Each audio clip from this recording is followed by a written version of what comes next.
થઈ ગયા પાણી પાણી અને ડાંગમાં સૌથી પ્રચંડ કહેર જોવા મળ્યો। ડાંગમાં છેલ્લા 24 કલાકમાં 13 ઇંચ કરતા વધુ વરસાદ વરસી ગયો, જેના કારણે વધી ગઈ છે લોકોની મુશ્કેલી। અનેક રસ્તાઓ બંધ કરવામાં આવ્યા।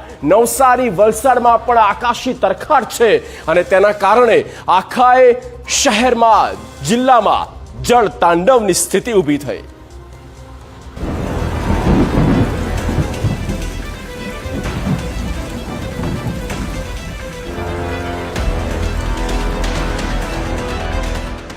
દક્ષિણ ગુજરાતમાં ફાટી વાવ।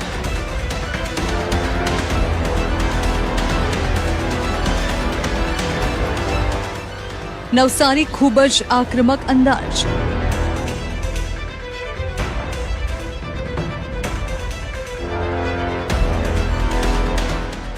વલસાડમાં આકાશી તરખાટ।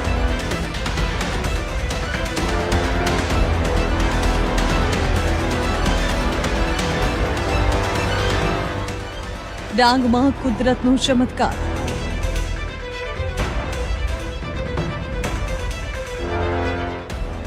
એક સાથે જ્યારે 5 વરસાદી સિસ્ટમ એક્ટિવ થઈ જાય છે ત્યારે કેવા હાલ થાય છે તે આપ પોતે જોઈ શકો છો। થોડા જ કલાકોમાં અનેક દિવસોનો વરસાદ વરસી ગયો। દક્ષિણ ગુજરાતમાં ધોધમાર વરસાદ આવ્યો છે। મેઘરાજાએ બેફામ થઈને રીતસરનું આક્રમણ જ કર્યું હોય તેવું લાગી રહ્યું છે। દક્ષિણ ગુજરાતના 3 જિલ્લાઓને જળબંબાકાર કરી નાખ્યા અને અન્ય જિલ્લાઓને પણ બરાબર ઘમરોળ્યા છે। ત્યારે સૌથી પહેલા જુઓ નવસારીમાં મેઘરાજાએ કેવી બોલાવી છે સતાસતી।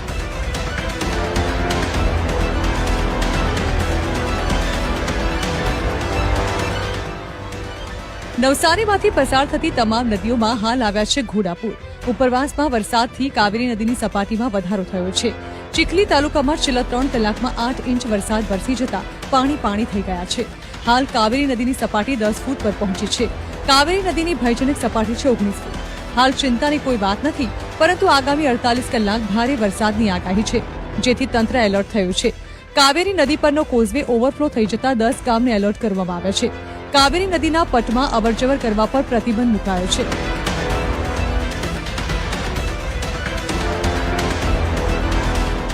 પૂર્ણા અને અંબિકા નદીમાં પણ ધોધમાર વરસાદ બાદ ઘોડાપૂરની શક્યતા છે। હાલ અંબિકા નદીની જળસપાટી 8 મીટર પર પહોંચી ગઈ છે। અંબિકા નદીની ભયજનક સપાટી 28 મીટર છે। પૂર્ણા નદીની હાલની સપાટી 10 ફૂટ પર પહોંચી છે।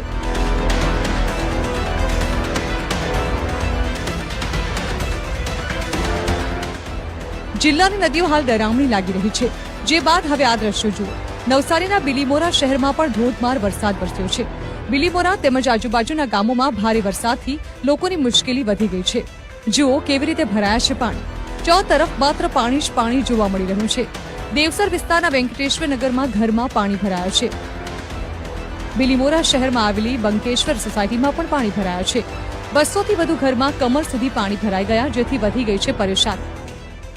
નવસારી શહેર અને જિલ્લામાં ધોધમાર વરસાદ વરસી રહ્યો છે, જેની સીધી અસર ગામડાઓની સાથે હવે શહેરની સોસાયટીઓમાં દેખાઈ રહ્યો છે। દ્રશ્યો દેખાઈ રહ્યા છે બિલીમોરા શહેરની વેંકટેશ્વર સોસાયટીના દ્રશ્યો છે। આ સોસાયટીમાં કેડસમાં પાણી ભરાઈ ગયા હતા। હવે વરસાદ થોડોક ધીમો પડતા વરસાદ ઓસરવાની શરૂઆત થઈ છે। આ જે વિસ્તાર છે, આ વિસ્તારની જે સોસાયટી છે, સોસાયટીના તમામ ઘરોમાં પાણી ભરાઈ ચૂક્યા છે। આ જે દ્રશ્યો દેખાઈ રહ્યા છે, હવે પાણી ધીમે ધીમે ઓસરી રહ્યા છે અને લોકોમાં હવે થોડુંક જે રાહતના શ્વાસ લીધા છે। છેલ્લા કેટલાક સમયથી, એટલે કે સવારથી જ વરસી રહેલા વરસાદને પગલે સમગ્ર વાતાવરણ છે એ વરસાદમય બની ગયું હતું। નવસારીમાં સતત વરસાદને પગલે 34 માર્ગ વાહન વ્યવહાર માટે બંધ કરવામાં આવ્યા છે। નવસારીમાં 8, જલાલપુરમાં 3 રસ્તા વાહન વ્યવહાર માટે બંધ થયા છે।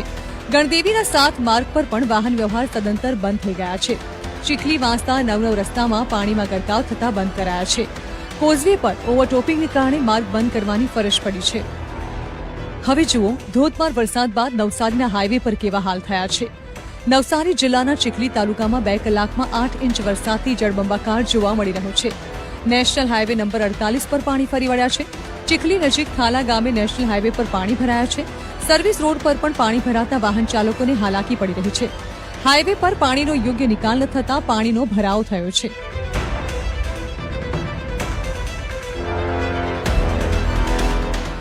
હવે જુઓ નવસારી બાદ વલસાડના મેઘરાજાએ કેવા હાલ કર્યા છે તે। આ વલસાડ શહેરની સોસાયટીઓના હાલ છે, જ્યાં પાણી જ પાણી જોવા મળી રહ્યું છે। રસીન પાર્ક અને સત્યમ સોસાયટીમાં ઘરોમાં પાણી ફરી વળ્યા છે। ઘરોમાં પાણી ઘૂસી જતા ઘરવખરીને મોટા પાયે નુકસાન થયું છે. રસીન પાર્ક સોસાયટી અને સત્યમ સોસાયટીની પાછળ આવેલા ઘરો પણ પાણીમાં ગરકાવ થયા. ઘરમાં વરસાદી પાણી ઘૂસતા ઘરવખરી પાણીમાં પલળી. લોકોએ પલંગ પર ઘરનો સામાન મૂકીને પાણીથી બચવાનો પ્રયાસ કર્યો. નીચાણવાળા વિસ્તારમાં પાણીના નિકાલની સમસ્યાના કારણે સમગ્ર વિસ્તાર જળમગ્ન.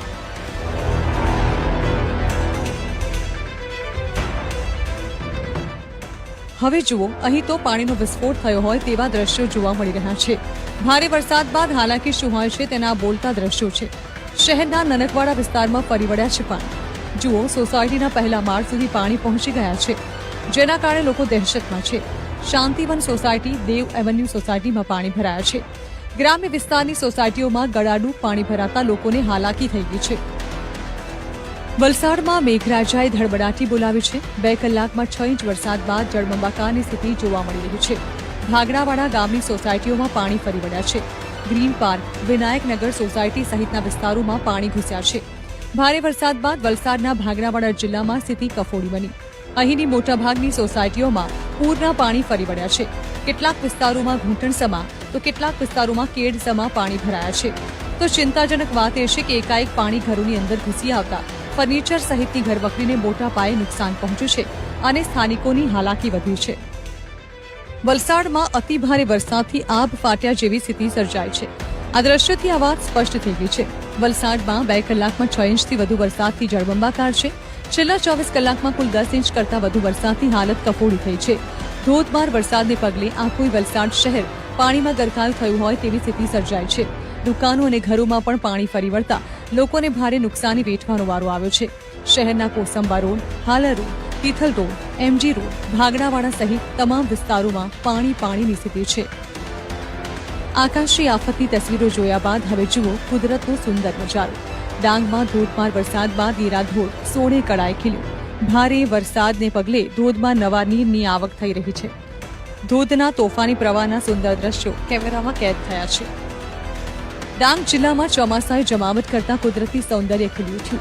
આહવા વઘઈ રોડ પરની શિવઘાટ ધોધ જીવંત થતા ડાંગમાં પ્રકૃતિનો ભવ્ય નજારો જોવા મળ્યો. ધોધમાંથી ખડખડ વહેતા જળે નયનરમ્ય દ્રશ્યો સર્જા. તો બીજી તરફ આહવા સાપુતારા માર્ગ ઉપર આવેલો શંકર ધોધ પણ સક્રિય થતા આહલાદક નજારો જોવા મળ્યો. ચોતરફ હરિયાળી, વૃક્ષો અને પહાડી વચ્ચેથી વળતો પાણીનો ધોધ અદભુત નજારો સર્જે છે. ડાંગ જિલ્લામાં સવારથી અત્યાર સુધી પડેલા વરસાદ પર નજર કરીએ તો વઘઈમાં 10 ઇંચ વરસાદ ખાબક્યો, જ્યારે કે આહવામાં 6 ઇંચ વરસાદ પડ્યો અને સુબીરમાં 4 ઇંચ વરસાદ વરસ્યો તો સાપુતારા 6 ઇંચ વરસાદ નોંધાયો. ભારે વરસાદના કારણે ડાંગ જિલ્લામાં અનેક સ્થળે રસ્તાઓ પર પાણી ભરાયા છે. પાણી ભરાતા વઘઈ સાપુતારા માર્ગ પર વાહન વ્યવહાર પ્રભાવિત થયો. નાસિક અને સાપુતારા જતા પ્રવાસીઓ અટવાયા. પાણી ભરાતા ડાંગના કલેક્ટરે પ્રવાસીઓને વૈકલ્પિક માર્ગનો ઉપયોગ કરવા સૂચના આપી અને વરસાદમાં સાવચેતી રાખવા અપીલ કરી છે. ભારે વરસાદને કારણે તમામ પ્રજાજનોને સાવચેત રહેવા માટે વિનંતી કરવામાં આવે છે.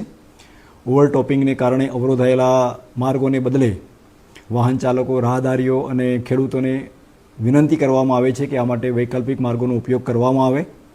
તેમજ કોઈ અનિચ્છનીય બનાવ બને તો ત્વરિત તેની જિલ્લા કંટ્રોલ રૂમ 02631 પર સંપર્ક કરવા સર્વેને વિનંતી છે. આમ દક્ષિણ ગુજરાતને મેઘરાજાએ બાનમાં લઈ લીધું છે. હજુ પણ આગામી 48 કલાક આવી સટાસટી જોવા મળશે. Bureau report, TV9.